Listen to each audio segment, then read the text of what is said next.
again. Now, let's see. We talk about Mercury in this chapter. Okay, so uh, why I picked up Mercury is because it has got a duality. Okay, both the houses that it owns, Gemini and as well as Virgo, are dual signs. And we have seen, Mercury has dual character, like it will be a female and a male. And it normally, if it's with good people, it become good. It will be with bad people, it will become bad. So Mercury has got this kind of capability. Okay, so it's interesting to see. So if we explore the mythological story behind it, it will give us some light about how do we see Mercury. Okay. Now, Mercury birth itself is very controversial. It's it's known for its excellent communication skills, and duality, it is always there. Okay, so Arjun is given that title. Lord Venkateshwara or Balaji is also referred to that as him, as Vishnu. Okay, Mercury represents the lords like that. Okay. So if we look back to the story, he is intelligent, he is very communicative, very articulate. This is what is given. So when we see all these things, and why do they say this? So if we can connect to the old stories, then we might get some picture about it. Here it goes. Oh, Guru, or the Jupiter, Brahaspati, has been a very busy person. Okay, even we know that. So his job is to save the Devas and the earth from the Asuras. That's the picture given to us, because they are arch enemies. They are always fighting. So he keeps on doing this yagna, and Indra keeps on supporting him.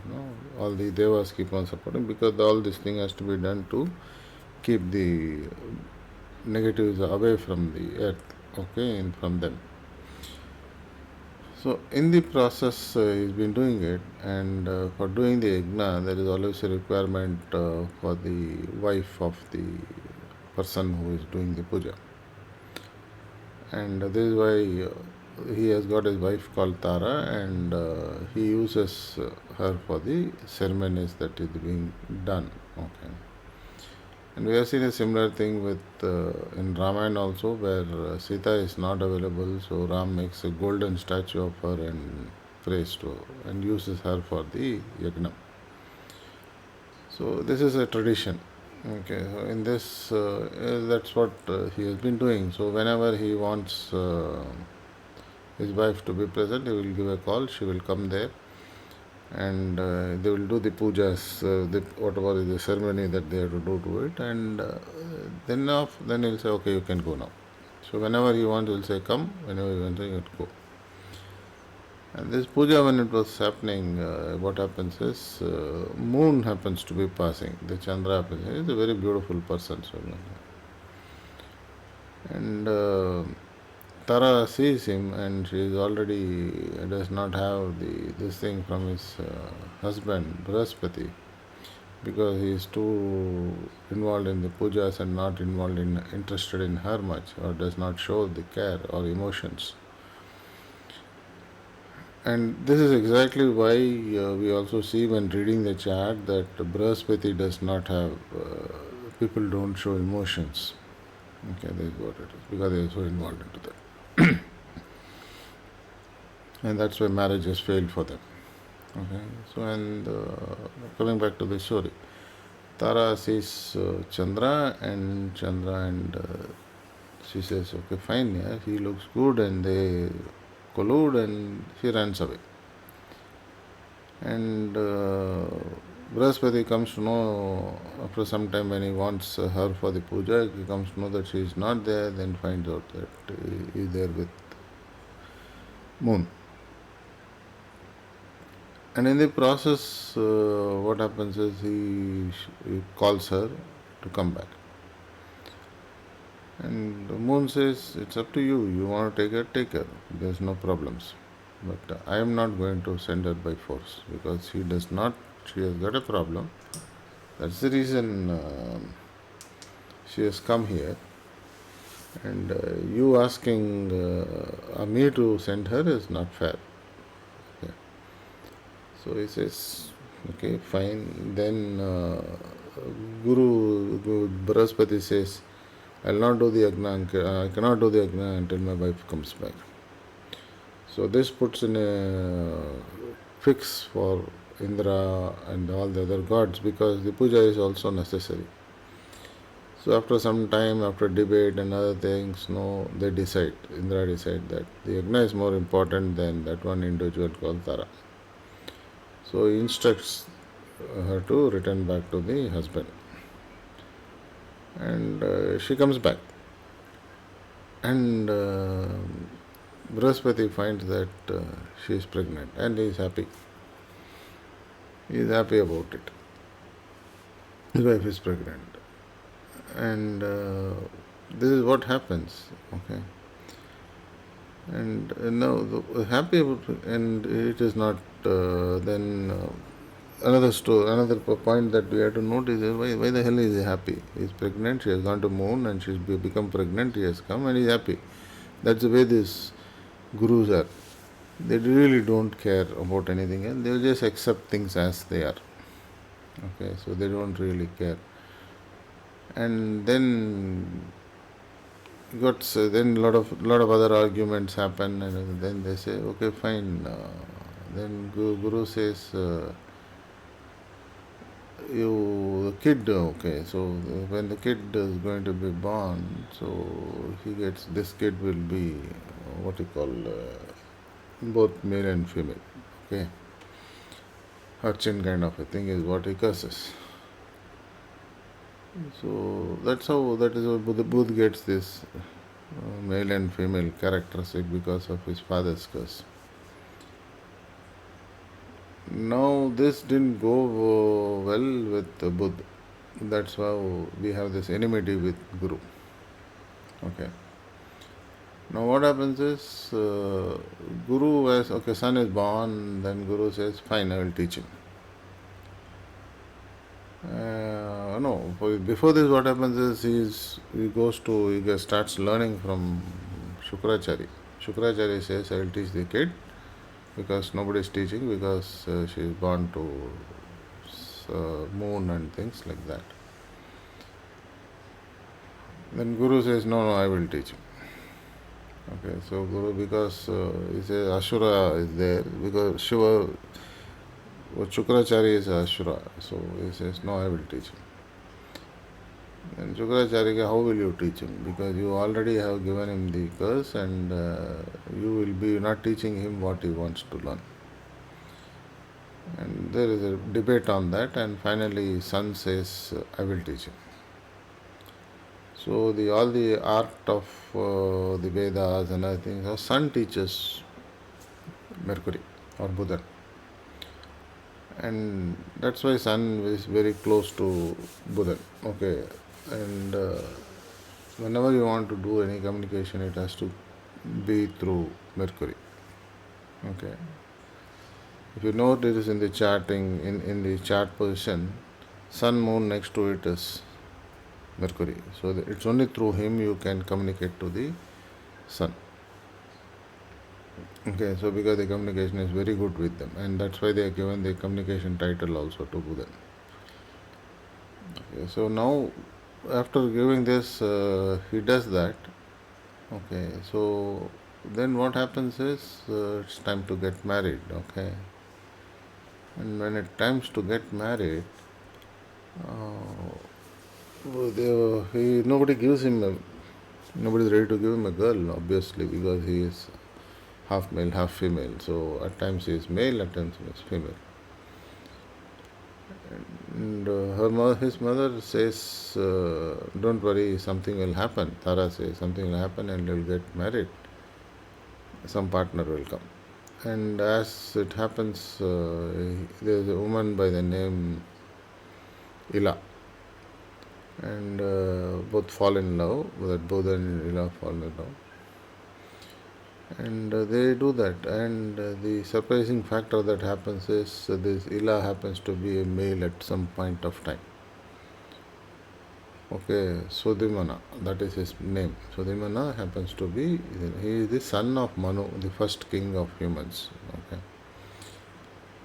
the son of that, and he becomes male, female.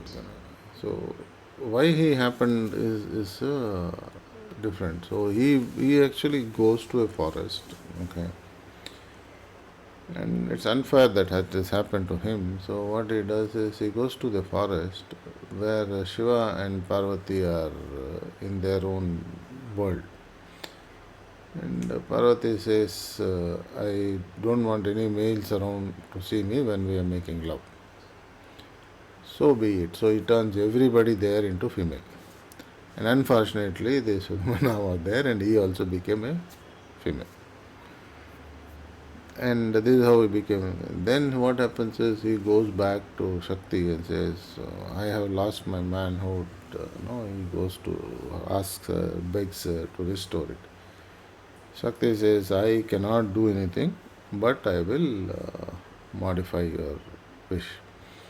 So you'll turn into a man when it is waxing, and when it wanes, you'll become a moon. That's how the picture is given. So that's it is. So then what happens is, so he finds it good match with, Buddha finds match with Ila, and they are happily married. Okay, they get married. And the reason to get them connected happens to be the Chandra. And okay, so he is not happy. Brahaspati is not happy with Chandra coming in the picture, and so as Devas also not happy with this thing. And this is what happens is when they do this, and they have this kids. They have lots of kids. So the one that comes from this Chandravamshi, because see why Chandravamshi is coming is because Budh was born to Chandra and Tara's combination. So that's how the Chandra Vamsi starts. The Surya Vamsi is the other one, where Rama and other people come in. Chandra Vamsi is there. Their lineage is completely known as Chandra Vamsi, and descendant of the moon. So they are generally passionate and they lack a bit of logical reasoning in most of the plays. That is what is Chandra Vamsi. From Budh also is very knowledgeable, and he's got a lot of knowledge from son, but little from Guru, but his father, he is also treated as the father. So when you talk to Guru, okay, when you talked about how did they convince Guru to say that he is his son. So Indra devised a word. He said, see, though Budh was born to moon, okay, it is his, but it is your wife, Tara. The analogy given is, says the land is yours. Somebody is coming and sowing a seed in that, and some fruit is coming out of it, and that fruit belongs to the landowner, not to the person who sowed the seed. And this logic is given to Brahaspati, and he is made to accept that this is how he will be the father of the kid. And he is the Buddha. So now if you connect the dots, so you know why enmity is there between Moon and Guru, and why even Shani is not happy with Budh, not always happy with Budh. Reason being is Sunny is also it kind of considered as a aligraha in certain places. And the most important thing was Sunny was never thought by sun. Okay, Sunny was not thought by sun. Sunny was born to not to Sandhya but to Chaya. Okay, so in Chaya was the mother of Shani because Sandhya was not able to tolerate the heat of sun. So Sandhya is the daughter of Vishwakarma. Yeah, so she was not able to. So she went off and not to create any suspicion. She created an image of herself and she put it in before him. And to them is what uh, Shani was born. So that's why Shani is dark because Chaya is black. That's how this came. So, but Shani also does not like Budh, and that's the enmity between Sun and that's the enmity between. But always he will be longing for his father's instruction. If father says something else, Shani will listen. That's the reason when Shani Dasha goes on, we go to Surya to Shiva to pray because he is the form of sun. So when you speak to him, when you ask for this thing, when he says instructions, then Shani will listen. Though they have a misunderstanding or they don't like others because he didn't teach him, Shani was not taught by his own father, but Budh was taught. So this enmity is there. So now you put all this thing together and keep it. So sun, moon are in the center. Mercury is on this both sides. So from the moon also the Mercury is important for you to communicate. From the sun also Mercury is important to communicate. It is a source of life. And then rest of the planets comes in. And you know why now Guru and Mercury does not go together for the various reasons, all these things. So that's how the story goes. Okay, so now you have to pick up. Okay, so now you have to pick up various things from this and then see how things will work for you. So, when you're reading a chart, you will have to see Budh where it is sitting, whether it is in the Uch house or in the down or the Niche house or the exalted or debilitated house. Then you have to pick up the characters from this, how Guru is seeing it. Okay, so all this combination, this story will help you to overall put Budh into your thought process. And when you read charts, you should be able to see that. So Budh is given to Vishnu because Vishnu has the capability to change into Mohini as a female and as a male also. Okay, so Vishnu has number of times has done that. Okay, Arjun is given that because he has got a shrapa to become like that. For a certain period of time, he has to become a female, and that's where in the Mahabharata that is there. So Arjun is given that title. So so Budh now you know how to put it. Okay, so when he is with the good people, when he is with sun, he shines like sun. Very intelligent, very all those things. So his thought process are super good when intelligence is super good. Communication is super good because he talks to moon as well as sun. You have to reach through them only. And if you look at the artistic capability, fine arts, he is good because he handles that portion. Small veins in your body is Budh. Intelligence is person. There is a beautiful difference between intelligence and knowledge. Knowledge is not Budh. Knowledge is Guru, Sun. Intelligence is to use that thing you need intelligence. Okay. So I might have the knowledge of astrology. Okay. But my intelligence is the one which knows how to put it across in this story. This story I'm putting in. Intelligence which allows me to analyze my charts that I'm seeing. So that intelligence is what Budh is. So they are opposite. If you notice it, if you notice in the chart, opposite to Dhanush Rasi is Gemini, which is Mercury. If you look at the spices, the opposite is there. So you need both of them, right? You need the knowledge as well as the intelligence, and then only you will be able to use that. Knowledge is as good as keeping it in the hard disk until you have a processor or a application to process that. Okay, so what's the use of keeping it in a hardware until you have a processing capability?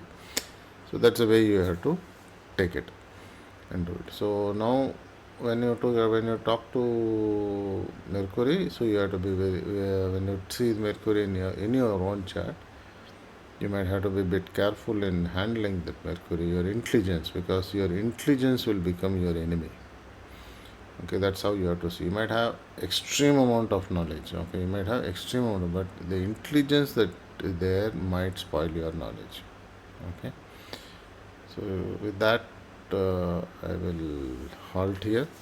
We'll see something else in the later stage.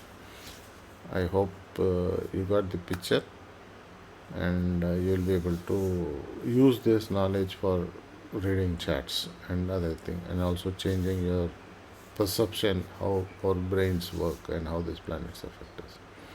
Thank you. Have a great day.